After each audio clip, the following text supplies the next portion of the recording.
مکرم علی کے پروگرام کے اندر بشرا انصاری نے جو ڈکی بھائی کے لیے کہا اور ڈکی بھائی نے جو کچھ کہا بشرا انصاری کے لیے، اس کے اوپر گرما گرم نادیہ خان کی، عتیقہ اڈو کی اور سعدیہ مامو کی بحث ہوئی ہے. اور نادیہ خان نے بڑی زبردست بات کی ہے. انہوں نے کہا کہ میں آپ کو بتاتی ہوں کہ یہ جو اس وقت کے یوٹیوبرز ہیں، جو ٹک ٹاکرز ہیں، جو گندی باتیں کر کے اپنے ویوز لینے کی کوشش کرتے ہیں، ان کا کیا مقام ہے. آئیے ذرا نادیہ خان کا یہ سب کچھ جو بولا گیا ہے یہ چھوٹا سا ٹوٹا آپ کو بھی دکھا دیتے ہیں. سالوں سال لگے اور بڑوں نے اتنا سکھایا اور ہم نے اتنا سیکھا. اور ہمارا ہر کام ڈیوائیڈڈ ہوتا ہے کہ جی یہ ڈائریکٹر کا کام ہے، یہ ایڈیٹر کا کام ہے، یہ میک اپ کا کام ہے. ہم اپنا صرف ایک کام کرتے ہیں. یوٹیوبر ایک آئسولیٹڈ دنیا میں رہتا ہے. اس کو کوئی سکھانے والا نہیں ہے، اس کو کوئی بتانے والا نہیں ہے. اور اس میں جب میں آ جائے یا پیسہ آ جائے تو دماغ خراب ہو جاتا ہے.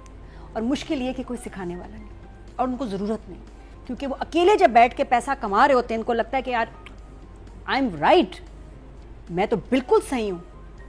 یہ مسئلہ ہے. یقین کریں کتنے سارے یوٹیوبرز، ایک ہمارا یہ یوٹیوب کا ہوا تھا بینڈ سم تھنگ، ان کا ایونٹ ہوتا ہے، میں اس کا نام بھول گئی ہوں، اس میں ہم سب یوٹیوبرز گئے تھے. میں کچھ بچوں سے خود ملی ہوں، مجھ سے بات نہیں کر سکے. ان کو بات ہی نہیں کرنا آتی کیونکہ وہ بات کرتے ہی نہیں ہیں. وہ اکیلے کیمرہ آن کر کے بول دیا اپنے ایک دو دوستوں میں بات کر. ان لوگوں کو وہ یہ نہیں تھا کہ مجھ سے وہ گھبرا رہے ہیں، ان کو میں بری لگ نہیں، they didn't know how to talk to me. تو مجھے وہاں لگا کہ یار ہم ماشاءاللہ آرٹسٹ ہم لوگوں کو سکھاتے تھے بڑے بہت، ایوارڈز میں، ایونٹس میں، شوز میں کیسے بات کرنی ہے، کیسے ایڈریس کرنا ہے، میم، سر، آپا، باجی، جو بھی جس طرح بھی. لیکن ہم نے سیکھا ہے، ہمیں سکھایا بھی ہے. ان کو کوئی سکھانے والا نہیں ہے. یہ اپنی وہی ایک چھوٹی سی دنیا میں ایک اس میں چل رہے ہیں. ٹرائل ایرر لگ گیا، ہو گیا، مس ہو گیا، ہٹ. اور ان کی زندگی صرف جو افسوس کی بات ہے نا، ویوز کے ارد گرد گھوم رہی ہے. اور ویوز کے لیے کیا کچھ نہیں ان کو کرنا پڑتا.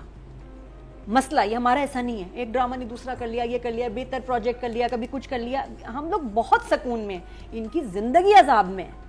ویوز نہیں آئیں گے تو پھر جو لاکھوں کی عادت لگ گئی ہے، لت لگ گئی ہے، کیسے آئیں گے بھائی؟ تو آپ یہ دیکھو نا، برانڈز ان سے گھبراتے ہیں. ان کے اوپر FIRs کٹی نہیں آج کل. یہ جو آپ کی لیڈنگ ہے، دوسرے تیسرے دن ان کو میڈیا کے سامنے معافی مانگنی پڑتی، معاف کر دیں، یہ ہو گیا میرے بیگم کے ساتھ. اب بیگمات کے ساتھ ان کے کیا کیا نہیں ہو رہا. یہ ویڈیو آ گئی، وہ ویڈیو آ گئی. تو یہ تو آلریڈی ایک بہت خوفناک سچویشن میں. تو اس میں اب یہی ہے کہ کچھ بھی کہیں گے تو ویوز تو ان کو چاہیے. اور میں ان کو یہ کہوں گا کہ پیسہ بے شک آپ بنا لیں، لیکن آپ اس عزت نہیں بنا سکتے جو بشرا انصاری صاحبہ نے کمائی. آپ اسے قریب بھی نہیں پہنچ سکتے.